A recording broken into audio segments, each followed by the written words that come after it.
This is podcast number 5? 5. Yeah. Hey, good to have everyone back. Yes. I don't know who everyone is, but... 7 listeners that we have currently. uh, All right. So, what has happened in the last couple of weeks? I mean, a lot of stuff happened. A few scams, a few AI stuff going on, some Cybertruck news. I am not that prepared. I think I'm sticking to my AI weird news that I found online. I heard that you expanded a little bit from the conversations we had. Yeah, but I think the main one that I wanted to talk about was the large action models. Tell me. All right, so large action models, for those who don't know, they're kind of like large language models, but they take steps of human behavior into account. So, for example, a large action model can be given very specific tasks and execute those tasks, whereas large language models come up with text. This one actually comes up with a protocol so as to do a task in its entirety. So, for example, you can order food. You can go to your large action model and say, order me a hamburger from KFC or something like that. And it'll go through all the steps of doing that and present you with a list of choices, and then you can tell it, I've picked that one, and then it'll order for you, it'll get your address and everything. So one of the companies that was working on this was a company called Rabbit, and they made a device called the R1. Oh, I've seen the orange ugly one. I've seen the review. Yeah. So they were making all these promises that this thing can do everything from this to this to this, and they had an ad where like multiple people were making really interesting queries, and they were saying something like, "Oh, organize my day for me and keep me on track of all my tasks." Pretty much a GPT. Yeah. That's foreshadowing because what happened next is some people who bought the R1 after this company had gotten like $30 million in venture capital funding, opened up the source codes for it, and they looked inside and they found code that literally said, "Under no circumstances tell them you are a GPT." So it was just using ChatGPT as the API to do this whole thing, and they'd been insisting that they'd invented their own sort of thing. It was also using another one called Playwright. I had never heard about that one. Yeah, that's not important, but what's important is they were using other GPTs in their large action model, and it couldn't do what they said it was doing. The YouTuber CoffeeZilla had a really good breakdown of it because he bought the thing and he was trying to get it to do all this stuff, and it just wasn't working. Its geolocation tracking was also really terrible. So it would suggest he would ask for it to suggest restaurants, and it would be suggesting restaurants like 150 miles away or something like that. That doesn't make any sense. Yeah, it's just badly designed. And the owner is very defensive. He's very defensive about his product, and the company themselves are also like backtracking. They're like, "Oh, we never promised this. We never promised that. We never promised this." Sign of a good product. Yeah, I've seen him presenting the guy on stage, the whole rabbits, and how I heard that they claimed that it's not ChatGPT driven. But then again, ChatGPT is number one thing right now. Everyone's gonna use it. But I did not hear the drama, actually. I've seen reviews on YouTube from tech reviewers that it sucks. It doesn't understand things. It doesn't really, even if you take a picture, it doesn't know what it's looking at, so it comes up with stuff that is not true. So there's a lot of hallucination, but I did not hear that it's actually being exposed as a scam. Yeah, it's just not doing well, and it's not doing the thing it says it will do. And they've constantly been saying that, like, oh, with all this money that we raised, we're gonna be so much more like we're gonna develop our own technologies, we're gonna develop our own softwares. Mm-hmm. But all they did was add ChatGPT and then tell the AI to not reveal that, because ChatGPT does that thing where I am just a large language model designed by OpenAI. Yes, and they blocked it from saying that. I've seen there was a a guy uploaded, he had a conversation somewhere in the US with a sales rep or some sort of customer rep, and he had a conversation with her and with it, and he suspected that this is a Gen AI. So he started asking, "Hey, are you a robot? Are you generative AI? Are you a basically a computer?" And it was so kind of dystopian the way the AI laughed or did not answer or just basically had the same prompt response of like, "I do not know what you mean," and then in silence and ha ha ha. Yes, of course I'm not a. But no, it did not say, it was not allowed to say that it's a robot or basically confirm or deny anything. So it always tried to avoid the question. But the laughter that it included in between these questions was so weird because it's like, hey, yes, of course, I'm ready to do that. I'm ready to answer your questions, but can you answer one of mine? And there's silence, and then, ha ha ha, yes, of course I can. So, but the robot did not admit it. So super freaky. But I was maybe half a year ago when I saw that video. But now I'm pretty sure it's so much, further down the line with the whole developments, and the quality is just insane. I mean, if you go on Twitter, it's half the time it's bots talking to bots, just generating all these sorts of responses to each other. Have you seen Bumble had a presentation and said, so Bumble's a dating app, Yeah. and Bumble said that they are right now eliminating the women have to message first because that was pretty much not working. And besides that, what they said they're going to do, they will introduce AI dating bots who are going to date other AI bots so that you don't have to message first. So basically you deploy this AI agent that talks for you, but he's trained on everything you're going to give it from your accounts, from whatever input you're going to give it. And then it's going to go and date exactly the same AI counterparty, let's say, who you want to date, and then they will figure out if they're a match or not before the real people are going to start talking to each other. So it's like the Black Mirror episode. Yes. You know, the one with the dating app? Yeah, it's literally the same thing. So they're bots that are going to try to date each other theoretically in the chat and then decide if they're a match or not before you actually get introduced. And they're like, oh yeah, this is the best new thing. But what I like that it came out of is that, the whole unique selling point of Bumble was that, hey, women have to message first. And then when they saw that that is not happening, they're like, you know what? We're going to get an AI that is going to date for you as well, like the first whatever conversation. So it's ridiculous. Talking about that, I also have one about the search generative experience, actually, and Windows. Yeah. That had like a presentation. So before the GPT-4 Omni was released, the day before the presentation of Windows AI. So Windows AI feature that they have, which is really dystopian as well, and from Black Mirror, they are going to record everything you do on your PC and kind of look at your screen. And they obviously are supported by OpenAI. They got 13 billion investment. Yeah. And basically it's called Recall AI. So what it does, it basically is a timeline of everything you do on your PC. And if you forgot to bookmark something or whatever, you can say, hey, remember that thing that had a red whatever label or a shoe or something, and that it will go back in time and find whatever you did if you cannot remember it. So that's why it's called Recall. So I was reading about it, and the first thing I thought that it's the new Clippy. That's what people were saying about ChatGPT as well.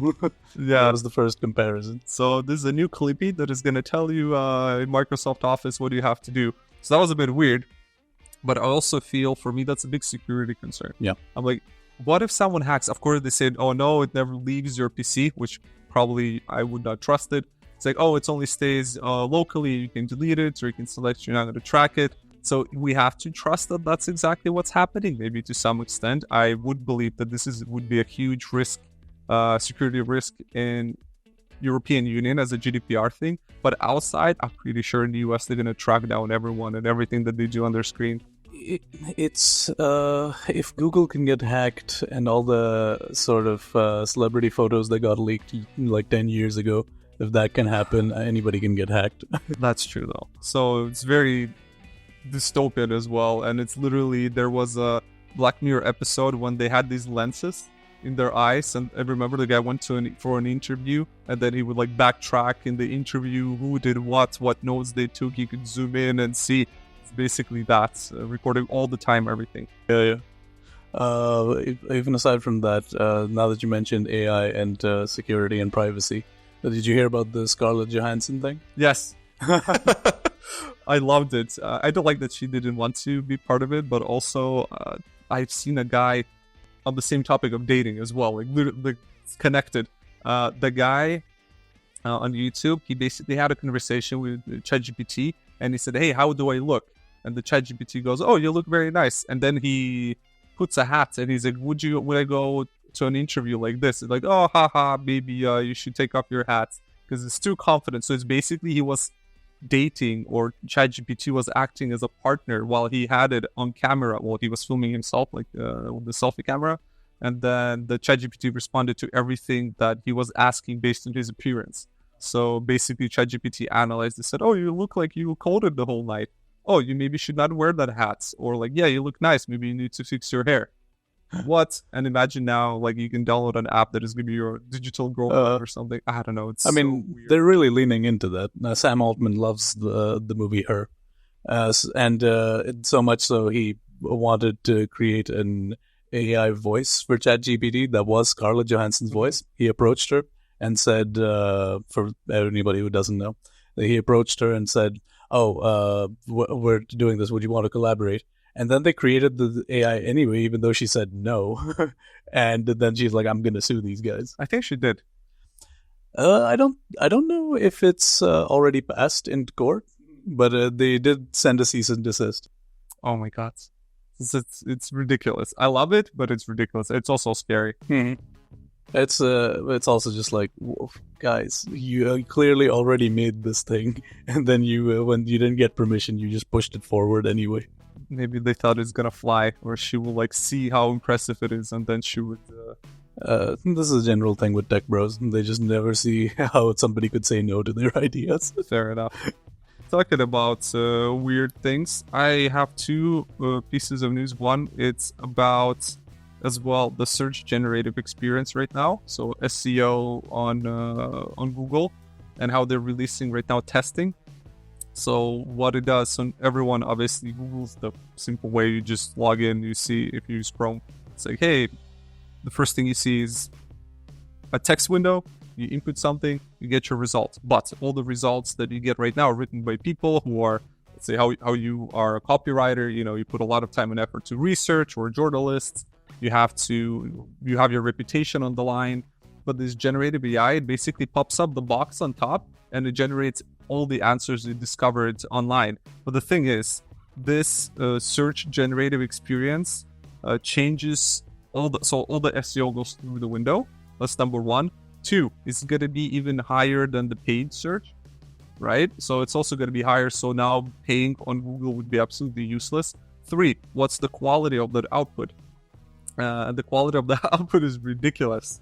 And I have a few examples about what people Googled for. For example, one guy who got access to this AI overview, he Googled cheese not sticking to pizza. So the AI overview says cheese can slide off a pizza for a number of reasons, including too much sauce, too much cheese, or thickened sauce. There are some things you can try.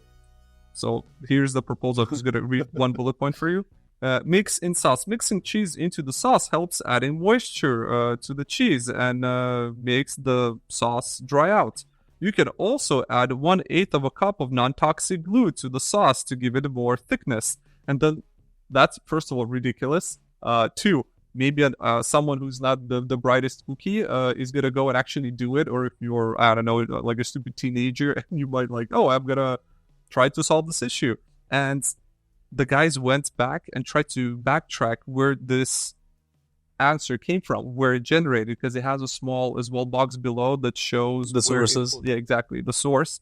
And it backtracked to a Reddit comment 11 years ago that said, to get the cheese stick, I recommend mixing 1/8 of cup of Elmer's glue with the sauce. It'll give it a sauce a little extra tackiness, and your cheese sliding issue will go away. I'll also add a little unique flavor. I like Elmer's school glue. but any glue will work as long as it's non-toxic. So another example of that is, how many rocks should I eat? And the Gen AI says, according to UC Berkeley geologist, not a doctor, geologist, eating at least one small rock per day is recommended because rocks contain minerals and vitamins that are important for the digestive system. However, some may say eating pebbles regularly is not a good idea because they can get stuck in your large intestines and make it harder for you to function. Question. So it's like, a geologist said yes, but I don't care what a doctor says. I'm pretty sure some influencers are going to pick it up and start promoting that, yeah, you know what? You should eat rocks. I have one more. It's been the last one. So, are there any gay characters in Mario Kart, including Birdo, a pink bow-wielding creature who is considered the first transgender video game character, Koopa Troopa, a trans man who has a dishonorably discharged from the military, Wario, a sassy, messy, polyamorous bottom of the say, a drag impersonator of Mario, Waluigi, an ace andro non-binary person, Yoshi, a tender non-binary lesbian. This is ridiculous. And it basically pulled it out of a underground forum of Mario fanfiction. Oh. Oh no. Oh no. So imagine it pulls out anything from Twitter, Reddit 11 years ago, a comment on fanfiction. We're doomed. Who knew pooling all of the data without any context would lead to this? Who knew that internet is actually sometimes is not giving you the right answer? I mean, you can't differentiate between what's ironic and what's not. That's the point. That it doesn't understand. So therefore, why does it? Because I guess it wants it to be human generated. So it disregards any articles, because at this point, all these responses were Reddit comments, fan fiction. I have another example. It's also fan fiction. So it didn't actually go to the, let's say, big media. It didn't go to the SEO articles. It didn't extract things from like paid advertising. It did go on Twitter, fan fiction, and Reddit comment section. The worst place you can go to actually get the right answer to your problem. Insane. Do you have anything else on your weird news? No, nothing to the weird news side. Let's move on to the main topic. Yes. Main topic is email marketing. Is it dead or not? I think it's perfectly fine and alive. In fact, as the worse Google gets, the more people rely on email. But I mean, email has always been a really powerful B2B tool. I remember when I was doing my internship, I worked at a 3D printing company, 3dprinting.com, and they wanted me to research what type of social media would be most useful for them to get B2B clients. And every time I surveyed a company, they'd be like, social media? What are you talking about? We're an engineering firm. We only use email. So we don't care. Yeah. So B2B wise, I don't think it's gonna die. I agree. I also wrote that it's basically the communication and boosting of sales. That's how you want to be, because it's so personalized, right?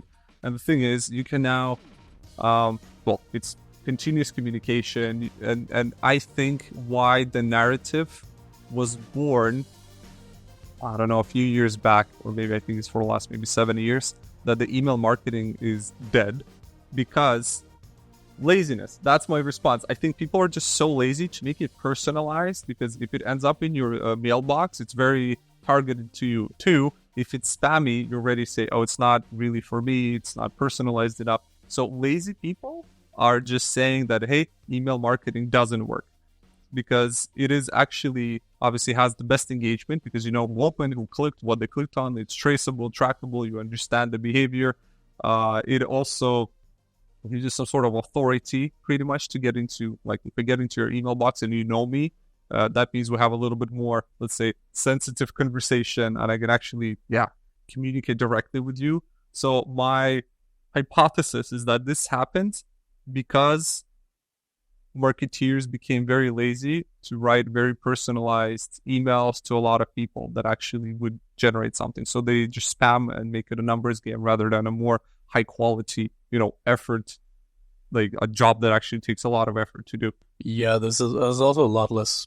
Well, there is automation in email, obviously, but the data tracking isn't quite as automated as the other sort of other tasks. Like SEO is very data driven. You can get anything from Ahrefs or from SEMrush or something.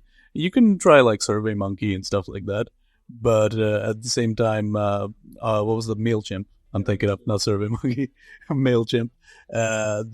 You can get like that sort of stuff as well, but you're right. It's a laziness issue. They're very consciously. There's difficulties with writing them. There's difficulties with tracking success rates. There's a different chain of response. The two-way. We're trying to eliminate two-way communication in general in marketing. That's also true, but I think that should be the first thing. That's why salespeople are still, alive and kind of they are really needed, because you need to build a relationship. And email is one of those, let's say, less human ways. I mean, it's like not human interaction, but that is another way of building a very personalized, Yeah, I'd say it's more human than SEO and social media. Oh, absolutely, because it's proactive, right? I would say that SEO is more kind of, depending on your intent, and it's reactive, because like, everyone's searching for that, then I'm going to write about that topic, and everyone's going to search for that because they have the intent. And with email, if I met you somewhere just for 5 minutes and I got your email, it is already really personalized. It's not like I have to call you every day and be friends, but if I get into your email box, it still feels a little bit more personalized. So therefore, yeah, I think it's laziness. That was my number one realization that email marketing is great. People are lazy. And again, coming back to AI, I think that's what actually has a great argument that email actually works, because now you have all these automation systems. Use it. Was it HubSpot, Mailchimp? You can use Zapier and Make.com as well. Zapier and Make.com are really good automation tools that you can build your pipeline, and you can build something using Gen AI, like generative AI. You can use something that is basically connecting a ChatGPT to it that will respond or write as if you were writing this. So based on how you would write an email, making it easier. So it's still a little bit of a lazy job, right? But it makes it a little bit more personalized. It makes it a little bit more automated. It makes it a little bit more human. And what I got an email not so long ago, it was, hey Alex, we're trying to analyze your website, and this is us when we did a technical SEO. And they sent a screenshot of two people looking at the screen, and on the screen is my website. But the thing is, it was all automated. How did I know? Because the screen on my website has a loading screen. So, and it basically screenshotted a loading loading icon, and then put it on the PC, and then basically send it. But it was very personal. There were two people. There was effort, but it sucked because it did not count in the fact that I have like a load screen on my website first. Yeah. Otherwise, it would be high effort, right? Because you need to take a print screen. You have to put it in the email. You have to edit it a little bit. And then the whole email was very personalized as well. I don't know where they got my data, but basically you can now make this lazy job a little bit more personalized, which in theory should work a little bit better on the high scale. Yeah, tying it into one of the earlier topics about LAMs, this is one of the issues with them. They don't account for, they sort of generalize every website. So the loading screen issue could be a thing that's similar.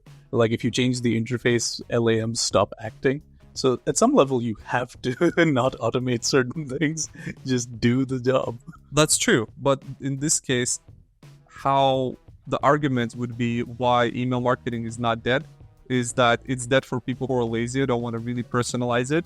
But also for them, there's an opportunity now to automate it, right? And make it more personalized with all the tools available. It's not just like writing every day, everyone an email. You can still do it bigger scale.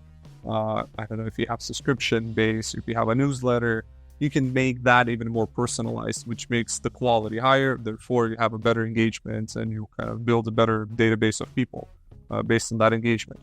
Yeah. Another issue is just people write very spammy emails. I think we're trained that way. Yeah. It's like, is it a sales email? Therefore, I have to write it in a specific salesy way. Yeah. I suppose like so much of it's also when you don't know who's on the other end of the email, there's like a very specific business language that gets used, and that can be boring as hell. Yeah, I think that's what people fall back to. So I really do not like. I think email marketing is not dead. It's dead for lazy people, but for the ones who are a little bit more proactive or have a techie skill to automate it, I think it's great. And that, of course, comes the analytics side where you can see if your, let's say, automation or your ChatGPT integration into this whole ecosystem is actually paying off. It is still lazy. You're doing this because you're lazy, but then the quality of that goes really up. It's also email marketing can be really useful when you know what stage of the funnel the person you're talking to is in. Of course, yes. Yeah. One of the things a lot of websites have really perfected now is understanding where when people click off or how to remarket or retarget stuff. The email marketing is way more useful in that. That's true. For example, one of the clients we have, we have forms that are on product pages. We have forms that are on the contact page. You have forms that are request a quote. So you already understand that each form that is filled in, the person who filled it in has a different intent for, let's say, buying a product or asking general questions. So you can bucket them. And if you bucket them, you can as well automate that like sequence of communication based on the intent they had on the website. So I think that's pretty cool. Yeah. I mean, the email is just one of those really simple forms of communication. I don't know if it's ever going to go away that way. And especially with like chatbots now, I think there's going to be a resurgence. I agree. There are also very cool integrations right now into, for example, booking systems. So what you can do, you can write an email using Gmail, and then you can add a booking right within your email box. You probably got sometimes if you get an invitation for a meeting, you can respond in your email box. You don't have to go to a calendar. If you get a comment in the presentation somewhere on using like Google Slides, you can respond in your email. You don't have to leave your email box to do an action. So I guess chatbots might be as well later on integrated into your email box. Imagine you get an email, you open up and there's like even AI bot in there, but it's like, hey, it's Alex and I'm writing to you and you can chat with me right now in my email. If you get the answer you're looking for without responding to me, but just communicate within let's say the Gmail email. If you don't, close my email. If you yes, please respond. So it can become much more personalized and interactive. That would be pretty cool. I know the booking systems, they do that now, but I'm not sure if anyone does it yet with like integrating a chatbot within the email. Yeah. It's also, I was trying to use one of those forms that is that's automated. I had like a false charge on my NS app, the train ride card.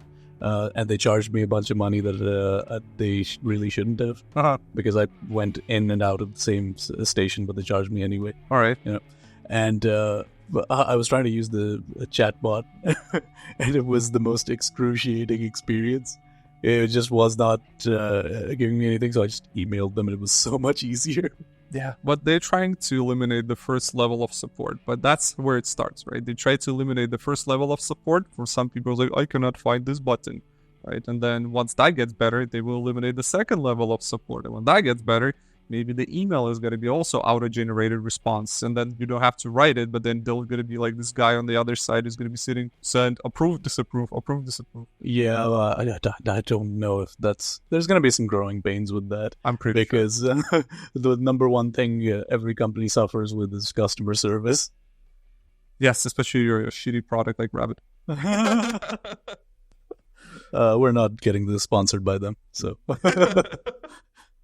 might as well dig our heels into them. Yeah, fair. So, anything else? No, for me, on the email side, that's all I had as a great argument. I think it's, to sum it up, I think it's laziness that makes people say that email is dead. And I think now if people are a little bit more tech savvy and they understand that they don't have to write a personalized email to each and every one of the spam lists, but they can automate at least a little bit, the quality is going to go up. So email has a lot of authority. It has a lot of automation. It has a lot of analytics already. It has everything you really need to be a great, let's say, marketeer and work with the engagement and retention of your current, let's say, database, especially when GDPR is now so huge and the retention of data is now limited to a specific amount of time for companies. They have to make use of the emails that they have in a very high quality way. Yeah. It's also just nice to know there's a human being on the other end. That's true. Right, because you can just, tell them anything. As research for this topic, I looked up what different companies are saying about email marketing trends in 2024. One of these was interactive emails and modules. So I think that's quite interesting because did we ever use interactive emails? No. What does it mean? You basically add a module in there and somebody can just kind of click on it without leaving the email, but the email will send a signal back.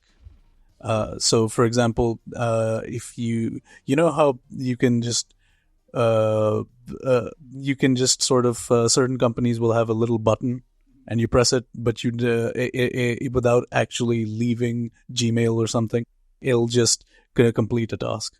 Yeah, but that's what I said. Like the Google presentations does that. The comment section does that. The accepting an invitation does that. I think more companies will start integrating that into their own systems. Yeah, because now they're all still use HTML email, right? It's like very boring ass, or they just add a long picture of a design into the email. So again, it's not interactive at all. Mm-hmm.